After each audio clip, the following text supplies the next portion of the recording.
Olá pessoal, tudo bem? Então nós vamos continuar as nossas aulas da anatomia do sistema nervoso. Na aula de hoje nós vamos discutir um pouco sobre as divisões do sistema nervoso. A primeira delas é a divisão anatômica do sistema nervoso. Qualquer comentário, qualquer dúvida, me mande um e-mail ou deixe mesmo aqui nos comentários que eu respondo para vocês. Tranquilo? Vamos lá então para a nossa aula de divisão do sistema nervoso. O nosso sistema nervoso, então, ele desempenha inúmeras funções. Nós já vimos isso nas nossas aulas passadas, essa inter-relação que existe entre o sistema nervoso com os demais sistemas do nosso corpo, né? Como é um sistema altamente versátil, altamente complexo, foi necessário, então, realizar subdivisões desse sistema nervoso, para que nós tenhamos condições de estudá-lo de forma mais completa. Então, quando eu divido o sistema nervoso com base em alguns critérios, quais critérios são esses? Então, o critério anatômico e o critério funcional. O primeiro dos critérios, então, que nós vamos estudar é o critério anatômico, ou seja, a divisão anatômica do sistema nervoso. Com isso, nós vamos tentar entender a localização de cada estrutura em relação ao corpo humano, né? Em um segundo momento, nós vamos estudar, então, a divisão funcional, que faz, então, uma alusão propriamente sobre as funções, né, dessas estruturas do sistema nervoso. Tranquilo? Então, a primeira dessas divisões, então a divisão anatômica, ela se baseia na localização dessas estruturas. Nós podemos perceber que existem diversas estruturas que compõem o nosso sistema nervoso. E com base, né, utilizando como a relação a sua localização, então nós vamos ter condições de dividir, né, essas estruturas em suas próprias categorias. Beleza? Basicamente, então, nós temos na divisão anatômica a parte central do sistema nervoso. Eu já comentei isso com vocês na aula passada. Então, a parte central é o termo mais atual para o nosso sistema nervoso central, né? E a parte periférica do sistema nervoso, que é o nosso famoso sistema nervoso periférico. Então, essa é uma nomenclatura, uma terminologia mais atual, né? Se você procurar nos livros de neuroanatomia, de anatomia que são mais atuais, vocês vão encontrar essas terminologias: parte central do sistema nervoso e parte periférica do sistema nervoso. A parte central do sistema nervoso, então, é toda a região ou todas as estruturas que estão situadas dentro do crânio. Lembram do crânio, lembram da cavidade craniana. Aquela cavidade craniana, ela alojava e protegia o nosso encéfalo. Então, essa cavidade craniana, ela delimita para nós uma parte importante, uma estrutura importante da nossa parte central do sistema nervoso. Além da cavidade craniana, nós temos que as estruturas, ou a estrutura que se localiza no interior da coluna vertebral, ou seja, no canal vertebral, faz parte, então, dessa parte central do sistema nervoso. Já a parte periférica do sistema nervoso são todas as estruturas que são encontradas fora da cavidade craniana, fora do crânio, então, né? E fora do canal vertebral. Então, essas estruturas, elas estão fora desse eixo. Lembram do esqueleto axial, formado pelo crânio, coluna vertebral? Então, basicamente, A parte central do sistema nervoso, ele ocupa a grande parte do nosso esqueleto axial, que é a cavidade craniana e o nosso canal vertebral. A parte periférica do sistema nervoso, então, ela está fora desse canal vertebral e fora da cavidade craniana. No entanto, essa parte periférica do sistema nervoso, ela se conecta com a parte central. Ela não está solta, ela não está separada. É só um critério de divisão com base na sua localização. Mas a parte periférica, ela está conectada à parte central. Se nós lembrarmos, então, das nossas aulas da anatomia, vocês vão lembrar que, eu tinha lá, por exemplo, no controle da temperatura, né? Então, eu percebo que a temperatura ambiente, ela diminui, eu vou ter estruturas que vão captar essa diminuição, vão transportar e vão levar lá para o nosso sistema nervoso central. Eu vou me referir como sistema nervoso central porque vocês também vão ouvir isso muito no decorrer das aulas de vocês, de outras disciplinas, né, na vida profissional de vocês também.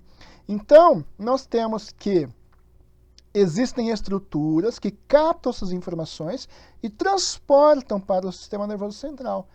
Essas estruturas que captam e que transportam fazem parte, então, da nossa parte periférica do sistema nervoso.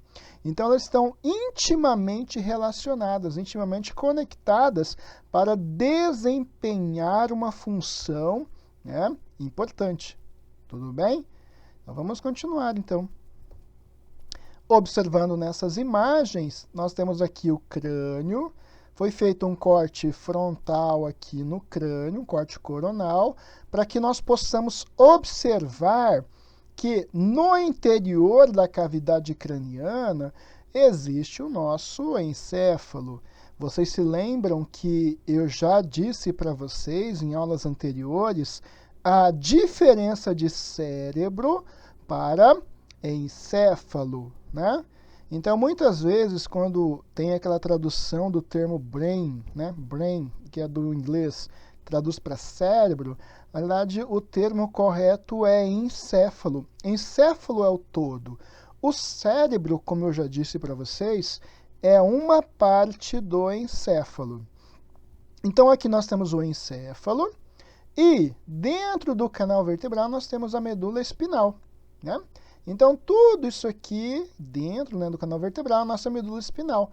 E aqui dentro da cavidade craniana, o nosso encéfalo. E tudo que está fora do canal vertebral e fora da cavidade craniana, nós chamamos, então, de parte periférica do sistema nervoso, né? Ou, popularmente chamado de sistema nervoso periférico. E aí nós podemos dizer que são os nossos nervos, né? Um grande representante dessa parte periférica do sistema nervoso são os nervos. Nós vamos, né, nas próximos slides, nós vamos conhecer cada estrutura, cada componente da parte central e cada um dos componentes da parte periférica. Tudo bem? Nesse momento, vocês guardem, né, essa diferença de localização entre parte central e parte periférica. Beleza? Então, vamos conhecer, então, essas estruturas. Quem são essas estruturas? É muito fácil, né? Está muito pouco isso. A gente tem que aprofundar mais os nossos conhecimentos na anatomia. Só falar que a parte central é formada pelo encéfalo e medula espinal. Ponto. A parte periférica por nervos, ponto. Vocês já sabem que não é bem assim que acontece, né? Nossa função, então, nunca é simplificar, mas sempre tornar mais complexo para que vocês aprendam mais. Então, vamos lá. Então, aqui eu fiz para vocês, né, um esquema sobre a divisão anatômica, sobre a parte central do sistema nervoso. Acompanhem comigo, então. A parte central do sistema nervoso, ela é formada pelo encéfalo, vejam, eu não coloquei cérebro, eu coloquei encéfalo e a medula espinal, o termo é esse mesmo, né? O termo não é espinhal, o termo é medula espinal, o termo mais correto que nós temos. Bom, a medula ela não se divide, né? Eu posso dividir a medula em regiões, né? Então, região cervical da medula, região torácica, região lombar, região sacral, região coxígea da medula. Eu posso dividir a medula em regiões, mas eu não tenho uma delimitação anatômica verdadeira entre essas divisões, entre esses segmentos medulares, né?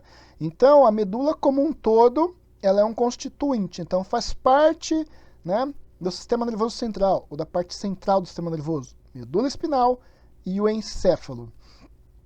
Agora, o encéfalo, ele se subdivide, né, em cérebro, cerebelo e o tronco encefálico. Vejam, o cérebro é uma parte do nosso encéfalo, não é o todo é o encéfalo. Quando eu falar todo o nosso conhecimento, tudo que é processado fica no cérebro. Não, fica no encéfalo, né? Porque o encéfalo é o todo, o cérebro é uma parte desse encéfalo. Então, quando eu me refiro a isso, eu estou falando que o encéfalo é dividido em cérebro, cerebelo e o tronco encefálico. O cerebelo é um pequeno cérebro, né? Nós podemos também dividi-lo, mas eu não vou fazer isso neste momento, né? Ele é eminentemente motor, então ele está relacionado com o controle motor, relaciona-se com o movimento automático, relaciona-se com o equilíbrio, né? O cerebelo é uma estrutura extremamente importante. Nas próximas aulas a gente vai discutir mais sobre ele. Então o cérebro, ele se divide novamente em duas partes. O cérebro se divide em telencéfalo e diencéfalo. O telencéfalo é a maior parte, né? Quando eu observo o nosso cérebro e eu pudesse falar assim, olha, o cérebro é formado pelo telencéfalo e pelo diencéfalo. 80 ou mais de 80% do nosso cérebro é constituído pelo telencéfalo, que são os hemisférios cerebrais. Então, cada metade do nosso cérebro é um hemisfério cerebral. E esse hemisfério constitui o telencéfalo. Já o diencéfalo é uma parte menor, mais profunda do nosso cérebro, né, formado pelo tálamo, hipotálamo, o subtálamo e o epitálamo, né? Desses itens todos, dessas estruturas todas aqui, nós já falamos um pouco, nós já estudamos um pouco sobre o hipotálamo, né? Que é aquele centro regulador da temperatura, né? Que é o centro regulador da fome, da sede. Então, o hipotálamo é uma estrutura extremamente importante, uma região extremamente importante do nosso sistema nervoso, né? Então, de novo, parte central do sistema nervoso formado pelo encéfalo e pela medula espinal. O encéfalo é formado pelo cérebro, cerebelo e o tronco encefálico. O cérebro, por sua vez, é formado pelo telencéfalo e pelo diencéfalo. Telencéfalo é dividido em hemisfério cerebral direito e hemisfério cerebral esquerdo.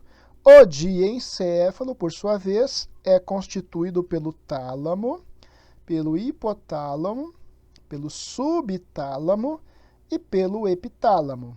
Já o tronco encefálico, né, é formado pelo bulbo, pela ponte e pelo mesencéfalo.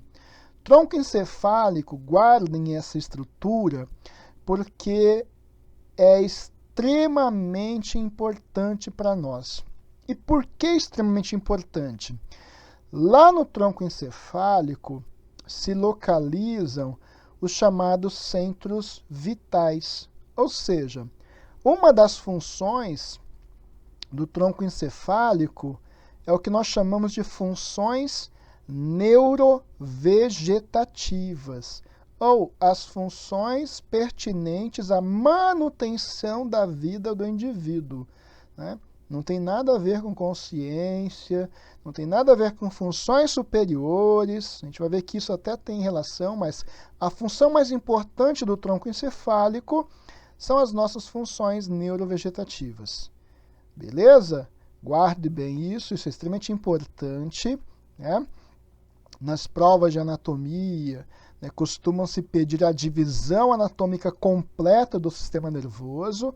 Então, essa aqui é só uma metade, isso aqui é só uma parte. Então, a parte central é essa que eu estou mostrando aqui para vocês.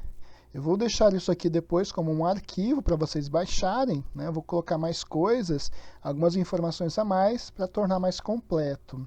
Beleza? Então, vamos em frente. Então, aqui nós estamos observando o nosso encéfalo e a nossa medula espinal. Encéfalo e a medula. Estão vendo que eu tenho aqui uma divisão no meio do encéfalo? Cada metade dessa é um hemisfério cerebral. Se é um hemisfério cerebral, isso aqui então corresponde ao telencéfalo, né? Então, aqui é o telencéfalo. Então, olha aqui, nosso encéfalo e a nossa medula espinal, que acompanha as curvaturas da coluna vertebral.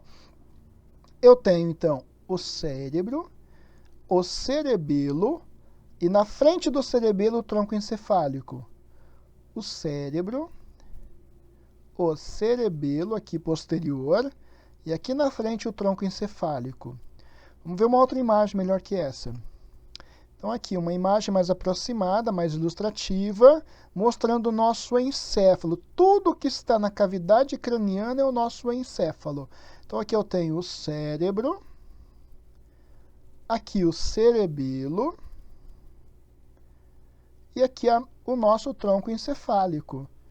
E, saindo da cavidade craniana e entrando no canal vertebral, nós temos a medula espinal. Quando nós fazemos um corte sagital, a gente pode observar algo a mais. Então, o nosso cérebro, o nosso cerebelo, o tronco encefálico. Eu posso agora dividir essas regiões. Vamos começar aqui com o cérebro. Toda essa parte que parece uma noz toda enrugada aqui, ó, tudo isso aqui nós chamamos de telencéfalo. Toda essa parte central aqui é o diencéfalo. E tudo aqui embaixo o tronco encefálico. Então, telencéfalo, diencéfalo e o tronco encefálico. Vamos subdividir novamente. O tronco encefálico é formado pelo bulbo, ponte e mesencéfalo. Vamos achar a ponte, que é mais fácil. A ponte é essa parte gordinha aqui, ó. Isso aqui é a ponte. Toda essa parte aqui é a ponte. Abaixo da ponte eu tenho o bulbo. Acima da ponte eu tenho o mesencéfalo. Então, mesencéfalo, ponte e o bulbo. Já subindo aqui é o diencéfalo. O diencéfalo é um pouco mais difícil, né? Mas não é impossível. Vamos lá. A parte central aqui é o tálamo. Olhando aqui no forma aproximadamente um triângulo, aqui, essa área aqui é o nosso hipotálamo. Então, tálamo, o hipotálamo. E aqui atrás, o epitálamo. De novo. Tálamo,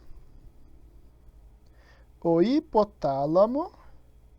E aqui atrás, o epitálamo. E o subtálamo? O subtálamo é uma região de transição entre o mesencéfalo e o tálamo. Então, nessa região aqui de transição entre o mesencéfalo, onde nós vamos encontrar o subtálamo. Tranquilo? Qualquer dúvida, voltem, assistam novamente, né? Eu vou deixar algumas imagens para vocês, alguns esquemas para que vocês consigam gravar melhor isso. Vamos lá. Então, numa peça natural, não muda muito, né? Então, vamos lá. O nosso cérebro, o nosso cerebelo, o nosso tronco encefálico. Quando nós observamos aqui na nossa imagem, vamos pegar aqui então, olha aqui, isso aqui tudo é o cerebelo. Não ficou muito bom, né? Então aqui é o cerebelo. Vamos olhar o tronco encefálico. Primeiro a gente acha a ponte. Então aqui é a ponte. Acima da ponte, nós temos o mesencéfalo, que é toda essa região aqui. Abaixo da ponte é o bulbo, toda essa região aqui. Então, aqui eu tenho bulbo, embaixo, ponte e o mesencéfalo. Acima do mesencéfalo, nós encontramos uma região que é o diencéfalo. Então, toda essa região aqui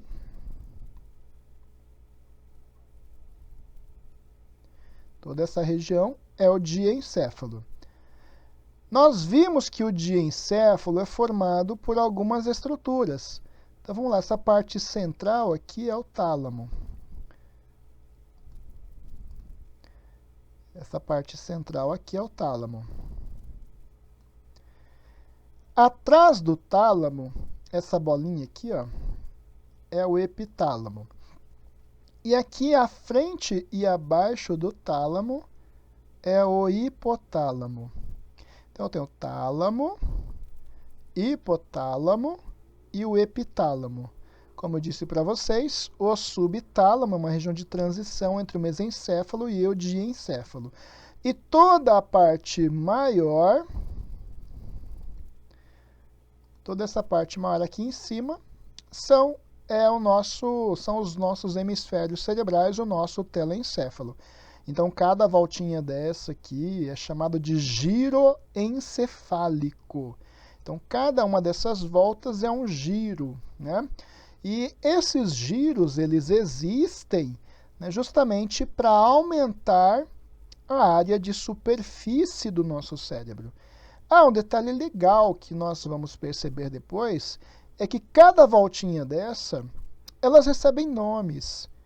Ora, se elas recebem nomes, é porque elas estão relacionadas com determinadas funções, né? E a gente vai saber nome, localização e função. Lembre-se disso. Tudo bem? Tranquilo? Nós vamos voltar a ver isso. Então, quando vocês forem estudar, se lembrarem, lembrem-se dessas estruturas maiores que nós comentamos até agora. Tranquilo? Vamos em frente. Então, observando num corte frontal, essa imagem nós já observamos, né? Quando eu olho para ela, eu estou vendo que o nosso encéfalo, ele possui uma área mais escura e possui uma área mais clara. Isso, logicamente, deve dizer alguma coisa para nós, né? Ou seja, essa área mais escura corresponde para nós ao que nós chamamos de córtex cerebral. Então, essa camada mais escura que vocês estão vendo aqui é o nosso córtex cerebral, popularmente chamado de massa cinzenta. Ou seja, é nesse córtex cerebral, é o local onde nós encontramos os nossos neurônios. E toda essa parte branca é a substância branca, né? E na substância branca não tem neurônio? Não tem neurônio. Tem fibras nervosas que são partes do nosso neurônio. Então, a parte mais escura é o córtex, a parte mais clara é a substância branca. No córtex, nós temos os nossos neurônios. Beleza? Que é a nossa medula espinal, dentro do canal vertebral, bem bonita, né? Bem evidente aqui. Qualquer dúvida, me perguntem.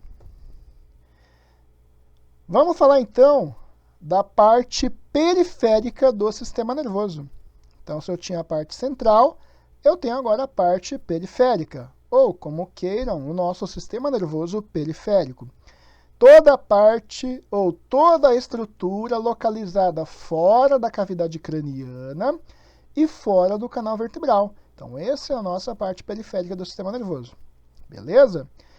Fazendo, então, constituindo essa parte periférica do sistema nervoso, nós temos os nervos, os gânglios, os plexos entéricos e os receptores sensitivos.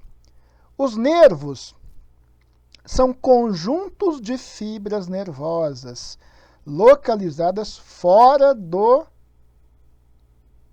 de onde? Fora da nossa cavidade craniana e fora do nosso canal vertebral. Então, são conjuntos de fibras nervosas que estão conectadas à parte central do sistema nervoso. Os nossos nervos, eles podem ser cranianos. Nervos cranianos porque se ligam ao crânio, professor? Não. Nervos cranianos porque eles estão conectados a alguma região do encéfalo. Tá? São 12 pares de nervos cranianos que nós vamos estudar. Então, os nervos são conjuntos de fibras nervosas envolvidas por tecido conjuntivo e que estão conectados à parte central do sistema nervoso. Os nossos nervos podem ser cranianos, quando estão conectados a alguma região do encéfalo, ou os nervos podem ser espinais, quando estão conectados na medula espinal. Nesse caso, então, são 31 pares de nervos espinais. Então, 12 pares de nervos cranianos e 31 pares de nervos espinais. Beleza? Os gânglios são conjuntos de corpos de neurônios que estão localizados na parte periférica do sistema nervoso. Então, tem um grupamento de neurônios, tem um conjuntinho de neurônios. Esse conjunto de corpo de neurônio, se está fora da parte central, eu chamo de gânglio. Tá? E se tivesse no sistema nervoso central, na parte central? Aí eu ia chamar de núcleo. Tá? Então, gânglio são conjuntos de corpos de neurônios na parte periférica. E núcleo nervoso são conjuntos de corpos de neurônios na parte central do sistema nervoso. Beleza?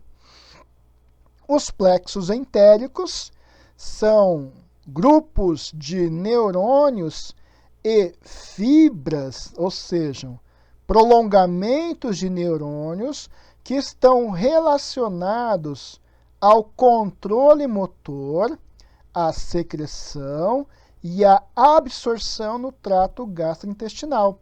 Então, os plexos entéricos, como se fosse um sistema nervoso entérico, ele regula a atividade do trato digestório, motilidade, secreção e absorção.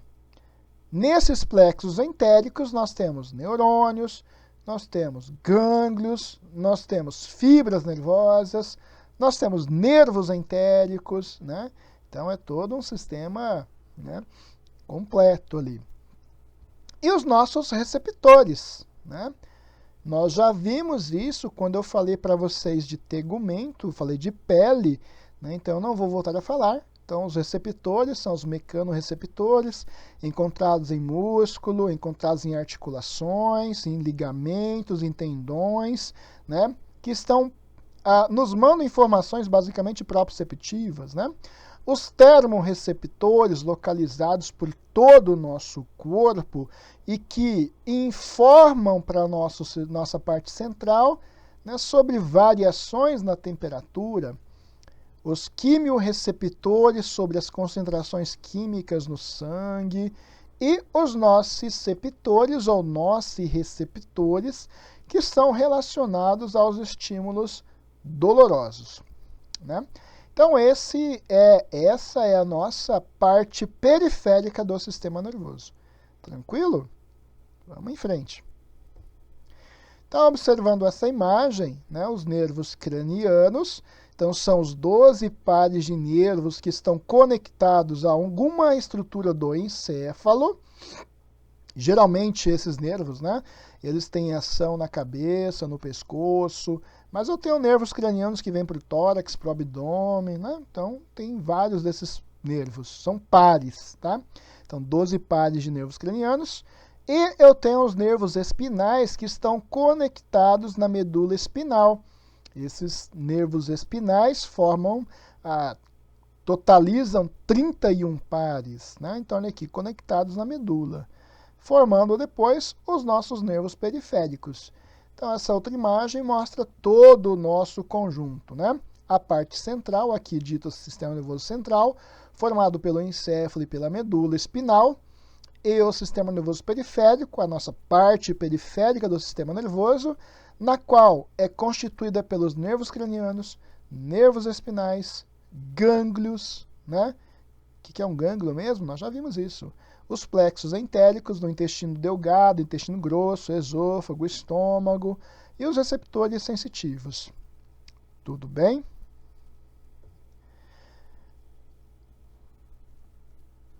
Uma outra divisão que nós temos é a divisão funcional do sistema nervoso. Eu vou só abordar rapidamente essa divisão funcional, porque nós vamos ter uma aula especificamente sobre 2 desses constituintes. Vocês vão entender o porquê. Vamos lá. Bom, quando eu falo em divisão funcional, eu estou falando em atribuir ou dividir o sistema nervoso de acordo com a sua função. De acordo com a função, o sistema nervoso é dividido em sistema nervoso somático ou informações somáticas, provenientes do corpo, né, da parte externa do corpo, e o sistema nervoso visceral. Então, eu tenho informações somáticas e informações viscerais. Alguns livros mais antigos trazem a parte somática como sendo da vida de relação, ou seja, é a parte do sistema nervoso que é responsável por relacionar, ou seja, adequar o nosso corpo ao ambiente, né? Já o sistema nervoso visceral, ele é chamado de sistema nervoso vegetativo, né, ou da vida vegetativa. Por que isso? Porque é relacionado com as funções pertinentes à manutenção da vida do indivíduo. Então eu tenho informações sensitivas somáticas e eu tenho informações sensitivas viscerais. Então olha aqui, ó, receptor sensitivo somático, receptor sensitivo visceral. A informação aferente vai para o nosso encéfalo. O encéfalo vai emitir uma resposta motora. A resposta motora pode ser somática, nesse caso vem para o músculo estriado esquelético, ou a resposta pode ser visceral. Nesse caso, vai para o nosso sistema nervoso autônomo. Poxa, então sistema nervoso autônomo, toda vez que eu falo sistema nervoso autônomo, eu me refiro, então, apenas à parte eferente. Vejam bem, eu estou falando apenas da parte eferente do sistema nervoso visceral ou vegetativo, ok? Que vem para músculo liso, músculo cardíaco, glândulas e o tecido adiposo. Então, inicialmente, vocês têm que entender que eu tenho, de acordo com a função, vejam bem, eu não estou falando mais de divisão anatômica, estou falando de função. Funcionalmente, o sistema nervoso é dividido em somático e visceral. Então, eu tenho uma parte aferente sensitiva somática e eu tenho uma parte eferente somática. Eu tenho uma parte sensitiva visceral e eu tenho uma parte eferente visceral. Então, essa parte eferente visceral é o nosso sistema nervoso autônomo. Beleza? Vamos lá. Isso aqui é o que nós estamos falando, né? Então, eu tenho aqui, ó, a divisão, a parte sensitiva. Então, eu tenho o sensitivo somático e o sensitivo visceral. Eu tenho motor somático e eu tenho motor visceral. Só que a parte motora visceral nós denominamos de sistema nervoso autônomo. E aí é formada pela parte simpática e pela parte parasimpática. Entenda bem essa diferença. Vamos ver uma outra diferença que é bem bacana. Na parte somática, eu tenho só um neurônio que sai da medula e vai para o músculo. Né?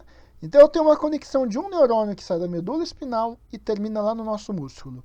Na parte visceral, no sistema nervoso autônomo, é diferente. Diferente por quê? Eu tenho, olha aqui, um neurônio sai da medula e termina num gânglio. Olha aqui, gânglio autônomo. E eu tenho outro neurônio que sai do gânglio e vai para a víscera. Para a glândula, para o coração, para a bexiga urinária, né, para o estômago. Então eu tenho dois neurônios. Né? No sistema, na parte somática, é apenas um único neurônio. Na parte visceral, são dois. Um sai da medula e vai para o gânglio, e o segundo sai do gânglio e vem para o órgão. Beleza? Guardem essa diferença porque ela é importante. Tá? E aí, tudo isso daqui acontece. Né? Então, enquanto eu tenho um neurônio saindo da medula e vindo para os músculos estriados esqueléticos, eu tenho dois neurônios que saem da medula. Eu tenho um que sai da medula e vem para o gânglio, e o segundo do gânglio para o órgão, para a víscera. Né? Então, esse é o nosso sistema nervoso autônomo. Tá? Nós vamos falar mais sobre sistema nervoso simpático e sistema nervoso parasimpático em outras aulas. Tá? Nós vamos falar muito mais sobre isso. Tranquilo? Espero que vocês tenham aproveitado, que vocês tenham gostado dessa aula. Qualquer comentário, qualquer dúvida, me mande um e-mail, me perguntem, né, que eu respondo para vocês. Tranquilo? Uma excelente semana para vocês, bons estudos e até mais.